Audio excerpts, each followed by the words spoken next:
ଆଇନର ପେଶା ଦୃଷ୍ଟିରୁ ଏଇଟା ଗୋଟେ ବହୁତ ବଡ଼ କ୍ଷତି ହେଇଛି। ଜଣେ ଭଲ ପେଶାଦାରଙ୍କର ମୃତ୍ୟୁ ଘଟିଛି।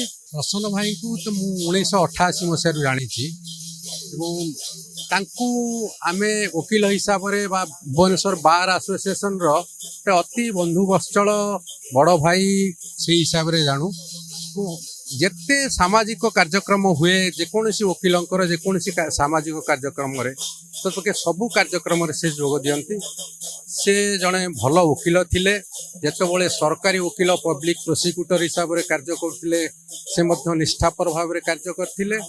ତାଙ୍କର ମୃତ୍ୟୁ ପରେ ମୁଁ ତ ମୋର ଜଣେ ବଡ଼ ଭାଇଙ୍କୁ ହରେଇଲି।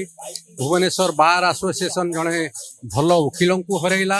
ଆମେ ଏଠି ଯେଉଁମାନେ ବାପୁଜୀ ନଗରର ଯେଉଁ କ୍ଷୁଦ୍ର ବ୍ୟବସାୟୀ ଅଛନ୍ତି କିମ୍ବା ଯେଉଁମାନେ ବୃହତ୍ ବ୍ୟବସାୟୀ ଅଛନ୍ତି କିମ୍ବା ଅନ୍ୟ ଆଖପାଖରେ ଯେଉଁ ବସ୍ତି ବାସିନ୍ଦା ଅଛନ୍ତି ସେମାନଙ୍କର ସମସ୍ତଙ୍କର ଗୋଟେ ଆମେ ଗୁରୁଜନ ହରେଇଲୁ।